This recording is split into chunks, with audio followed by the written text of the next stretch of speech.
Hi YouTube, this is Raven from Raven's New Life.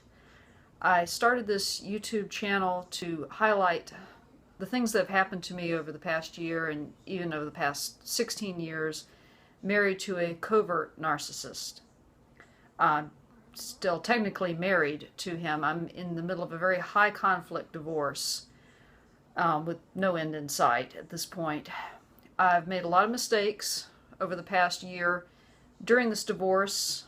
I've learned a lot, I've grown a lot, and I'm hoping with this channel I can point out the mistakes I've made, the successes that I've had, and hopefully, if you're watching this channel, if you're in an abusive relationship, or you think you might be in an abusive relationship, it doesn't matter whether it's a narcissist or not. There are red flags I think that we all tend to overlook when we're in love, because that's what we do. We make excuses for the people that we think care about us, and especially with a covert narcissist.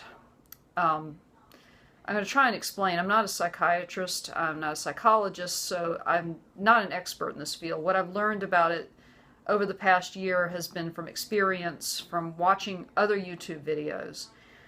About a year ago, when my separation started, it was a very violent end to the marriage, to the beginning of the separation.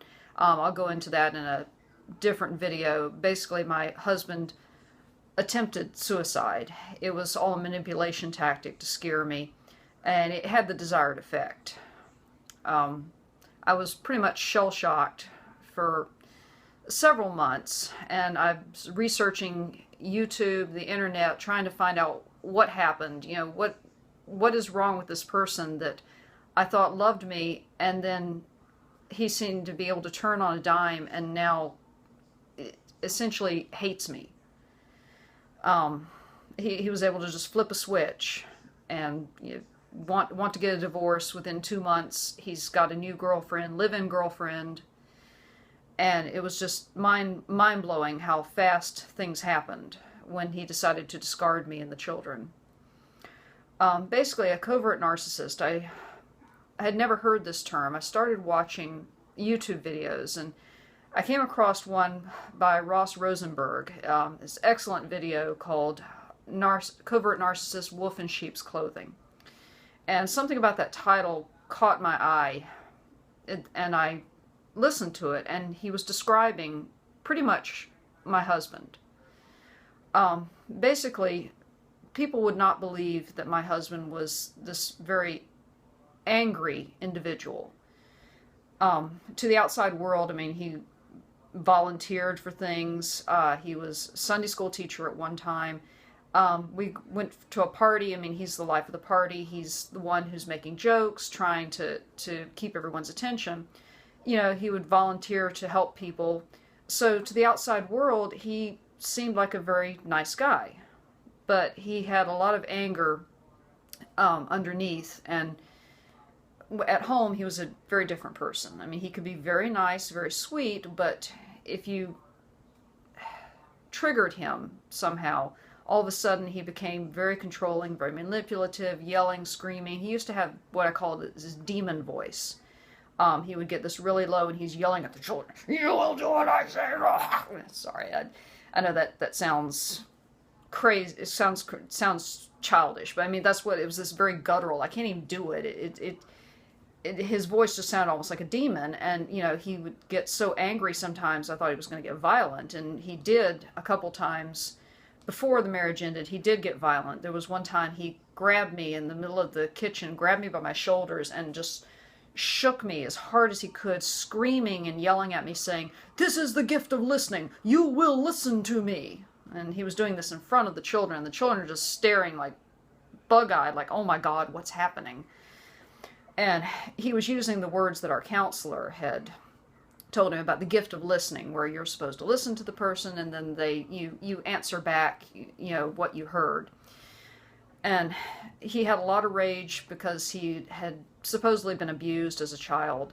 So like anything that you asked him, like to take out the trash, or did you remember to get the car inspected, whatever, the oil changed, if you reminded him of it, it was considered nagging. and he would get very mad about that. He got very violent before the end of our marriage. The separation started. I'll go into that in a different video. But he had two different faces. He had the public face, the very nice guy, whatever, and then he had the face at home, which was very, very different. Yeah, I was depressed for years, and I really didn't know why. I know why now. I've been able to go off of the antidepressants, being separated from him. It's covert narcissists are very good they're very good actors. They're very good liars. They can convince you of anything. He was a great salesman. I mean, he could convince you to buy anything. You know, when he was trying to get people to buy something, when he was selling something. It's so good that even his own family, when his aunt came after the big blow up, she was saying that she just couldn't imagine that he was such a sweet, gentle soul. She couldn't imagine that he had a anger side. And I told her, it's like, you don't know him. You really don't. And unless you live with this person, and that's the thing about a covert narcissist, is that they can have this public face where they're the nice guy, but they can't hide their true selves from their closest, their nearest and dearest. The mask will slip. And, you know, they can become a very nasty, scary person at times. I'll go into that more in another video. But I can honestly say that I'm still kind of trying to come to terms with what happened, and it's been over a year. I still sometimes have nightmares about what happened, and I'll explain further in another video.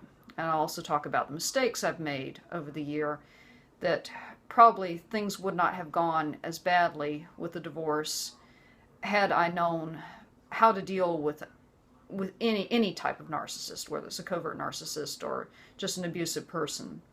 So that's all for now. I'll see you in the next video. I'll go on a little more about what happened, the shock and awe campaign that he went through to basically scare the living daylights out of me, and he did it pretty well.